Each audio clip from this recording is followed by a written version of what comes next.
अहमदाबाद के एआईसीसी अधिवेशन में एक बात लोगों को आश्चर्य कर गई।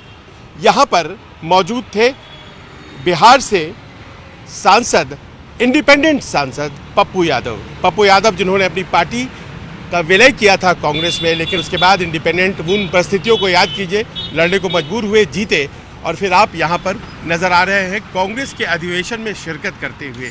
ये स्थिति क्या है, जरा एक्सप्लेन करिए। मैं एक बार पहले भी मैंने आपको कहा कि एक है कि एसोसिएट मेंबर सदन में, सदन के बाहर जब जीत के आए थे तभी लिख के दे दिया गया था, तो उस वक्त ही हो गया था कि हम लोग एसोसिएट मेंबर हैं। बॉम्बे के अन्य साथी भी थे।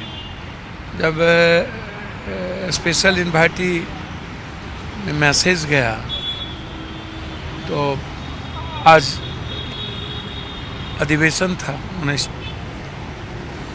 यहाँ आना कोई आश्चर्यजनक नहीं है। बिहार का चुनाव है, वो भी मतलब समय अनुसार होगा, वो हड़बड़ी नहीं है। मैटर है कि क्या हम खुद को कांग्रेस में पहले विलय किए थे या नहीं। हमारी पार्टी विलय की थी, हम आइडियोलॉजिकल कांग्रेस के साथ थे तभी विलय किए थे, तो हमारी आइडियोलॉजी तो पूरी कांग्रेस की तरह है। दूसरी बात, जब हम राहुल गांधी जी, प्रियंका गांधी जी पर मेरा कंप्लीट ट्रस्ट है और हम दोनों आदमी को आइडियोलॉजिकल स्वस्थ राजनीति का हिस्सा मानते हैं और हमारा रास्ता दोनों नेता के साथ है। झारखंड में पूरी चुनाव कैंपेन हमने की, दिल्ली में भी किया, बॉम्बे भी गए, तो कोई नई बात नहीं थी। अब बिहार का चुनाव है, कांग्रेस नेतृत्व पूरे देश में कांग्रेस को मजबूत करना चाहती है। जो कांग्रेस की परंपरागत वोट हुआ करता था, दलित, माइनॉरिटीज, ईबीसी, ऊंची जात, कांग्रेस अपनी वोट की ओर, अपने संगठन को मजबूत करना चाहती। पन्ना लेवल की ओर बूथ वाइज ही नहीं, बूथ वाइज से भी छोटे स्तर पर संगठन को ले जाना चाहता। और इतना ही नहीं, वो जिला कमेटी को बहुत ज़्यादा तवज्जो दी, जिला कमेटी को, जिला अध्यक्ष को, उसकी प्राथमिकता वो बहुत ज़्यादा दी।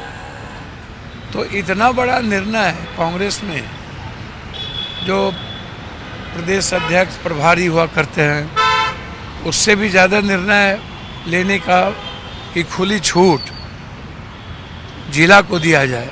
तो इसका मतलब है कि सीधे तौर पर कांग्रेस अब अपने ग्रास रूट के साथ साथ अपने वोट को भी साधने की कोशिश कर रही है। चलिए ठीक है, ये बातें जो आपने कही, और दूसरी बात आपने कही कि आपका जो कांग्रेस के प्रति समर्पण है वो तो 100% कंप्लीट है, लेकिन कांग्रेस आपको कितना एकोमोडेट कर पाती है, इसका हम लोगों ने एक नज़ारा लोकसभा चुनाव के दौरान देखा। जब वो आपको एकोमोडेट नहीं कर पाई तो आपको एकोमोडेट करने लगी है अब क्या? नहीं, देखिए, गठबंधन धर्म भी बहुत ज़्यादा मजबूरी होती है, कई तरह की परिस्थितियाँ आती हैं ऐसा। और मैं कई बार कहा हूँ कि मेरी ताकत, मेरी सच्चाई कभी कभी मेरी कमजोरी बन जाती है। बहुत सारी चीज़ें स्टेट लेवल पर, सीनियर लोगों के लेवल पर भी राजनीति होती रहती है, चलती रहता है, सभी दल की बात है। लेकिन हम जिस नेता के साथ हैं, राहुल जी, प्रियंका जी और सोनिया गांधी जी का जो हमारे प्रति स्नेह है, तो मुझे लगता है कि दिक्कत आती जाती रहेगी। पार्टी है, बड़ी पार्टी है, देश की सबसे बड़ी पार्टी है। भले बीजेपी अपने को कह दे कि ये उत्तर भारत की पार्टी हो सकती है, लेकिन पूरे देश की नॉर्थ साउथ से लेके यदि आप देखेंगे तो कांग्रेस आज भी सबसे बड़ी पार्टी है। हाँ, ठीक है।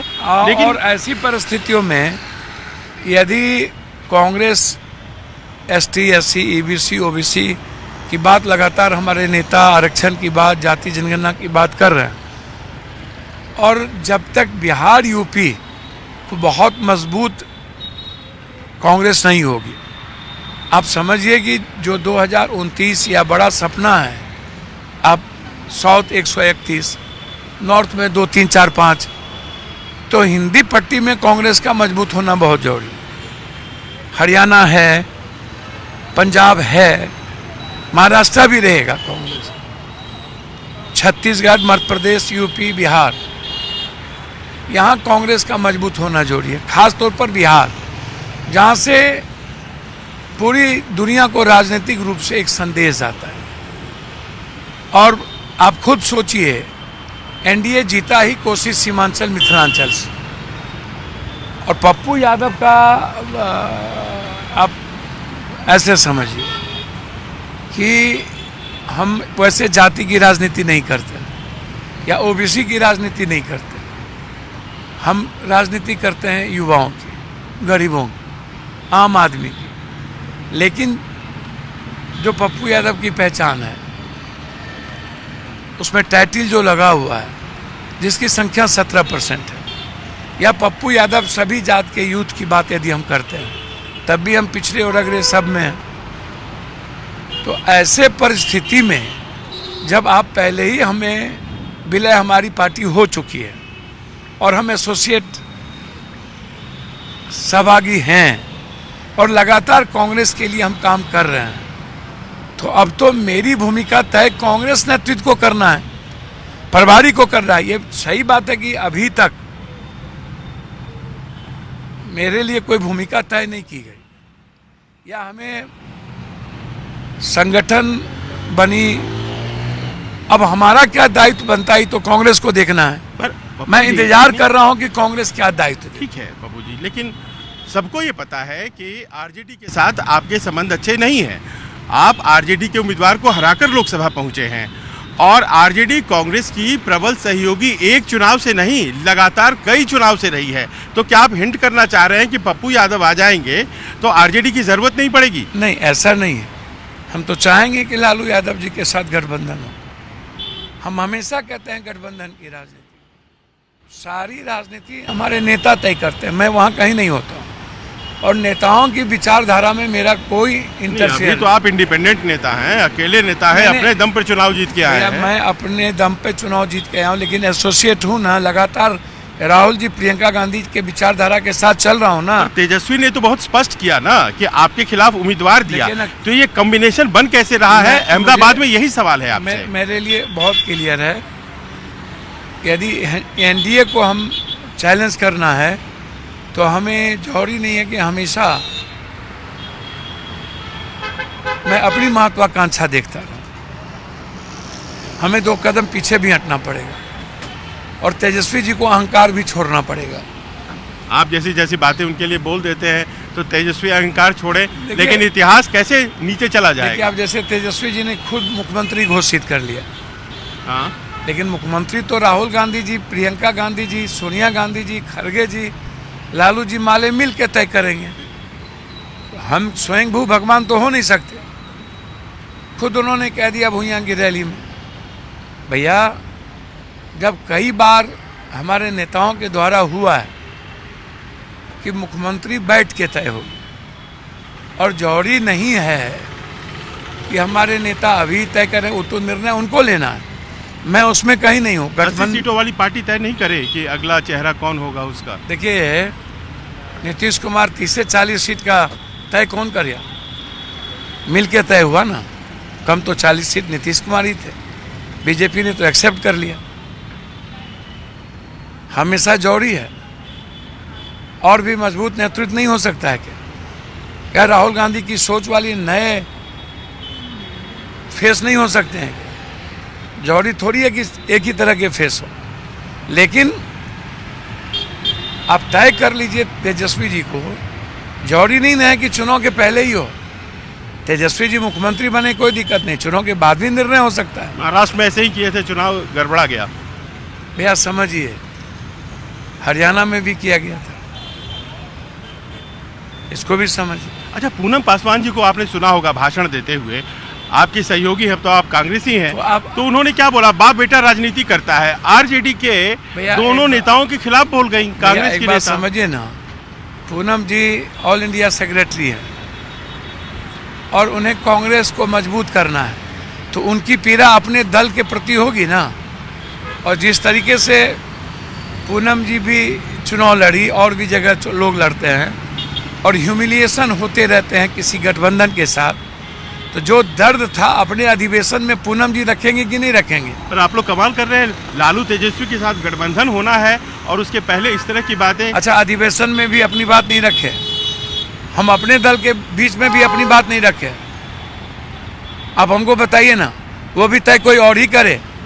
पूनम जी ने जो बात रखी है वो उनकी पीड़ा है, उनका दर्द है और यही बिहार के लगभग वर्कर का दर्द है। कोई बोलता नहीं है क्योंकि नेतृत्व को जो निर्णय लेना है वो सबको स्वीकार होगा। तो एआईसीसी सचिव पूनम पासवान की ये बातें, कांग्रेस के सहयोग से सांसद बने पप्पू यादव की ऐसी बातें अहमदाबाद में उनकी मौजूदगी, हम समझे कि एक नया कॉम्बिनेशन जिसमें कि कांग्रेस गठबंधन नहीं भी कर सकती है तो भी चुनाव लड़ा जा सकता है बिहार में। गठबंधन होना, करना ना करना ये राहुल जी पर निर्भर करता है, खड़गे जी पर और प्रभारी पर। इसमें पप्पू यादव कहीं नहीं है। लेकिन कांग्रेस वर्कर की पीड़ा हमेशा ह्यूमिलिएशन की रही है, अपमानित करने की रही है। आरजेडी के साथ गठबंधन में 70 सीट में 35 सीट जो कभी आरजेडी ने जीती वो सीट दिया गया। कांग्रेस हमेशा ह्यूमिलिएट होते रही है। आज भी कांग्रेस 7 सीट पर लड़के 4 एमपी है हमको लगा के, और वो टोटल सीट पे लड़के 4 एमपी है। आज भी स्ट्राइक रेट कांग्रेस का ऊपर है। तो बड़ा भाई किसको रहना चाहिए? तो आप लोग सफोकेटेड फील कर रहे हैं, आपको लगता है कांग्रेस आरजेडी के साथ गठबंधन में सफोकेशन फील करती है? मैं नहीं फील करता, लेकिन वर्कर को कहीं न कहीं ह्यूमिलिएशन होता है। तब तो पीड़ा दर्द पूनम जी का दिखा। सफोकेशन नहीं है, ह्यूमिलिएशन जरूर है। ह्यूमिलिएशन भी होता है, और जब ह्यूमिलिएशन होगा तो निश्चित रूप से आगे कितना विश्वास करके चला जा सकता है ये तो नेतृत्व तय करे।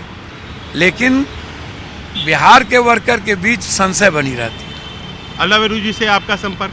अच्छा संबंध भी है, अच्छे लोग भी हैं। आपको मैंने बेगूसराय में सुना था ये कहते हुए कि उन्होंने कहा है कि आप उस तरफ देखिए पप्पू जी। नहीं, जब आप गए थे एक वहां पर लीड कर रहे थे। मुझे उन्होंने कुछ नहीं कहा। निर्णय प्रभारी जी को लेना है, वो जो दायित्व देंगे पप्पू यादव उसको निभाएंगे। चलिए, बहुत बहुत धन्यवाद हमसे बात करने के लिए। अहमदाबाद में पप्पू यादव के होने का बड़ा खास मतलब है और आज की तारीख में इनकी बातों से बड़ा स्पष्ट हो जाता है कि एक रीथिंक, एक नई सोच है जो बिहार कांग्रेस के भीतर है। अब ये किस तरह का आकार लेती है? क्या वो आरजेडी कांग्रेस का एक पुराना, दशकों पुराना गठबंधन है, उसके लिए खतरा बन सकती है, या फिर कहीं 2 कदम पीछे हट करके आरजेडी जो नया आकार है कांग्रेस का उसे स्वीकार करने के लिए तैयार है? इसे आने वाले वक्त में देखा जाएगा। कैमरामैन नितिन के साथ संजीव त्रिवेदी, न्यूज़ 24 अहमदाबाद। नमस्कार, मैं हूं मानक गुप्ता। अगर आपको हमारा ये वीडियो पसंद आया हो तो इसे लाइक और शेयर जरूर करें, और हाँ, हमें सब्सक्राइब और फॉलो करना ना भूलें ताकि आप देश और दुनिया की कोई खबर मिस ना करें। तो जुड़े रहिए हमारे साथ और देखते रहिए न्यूज़ 24।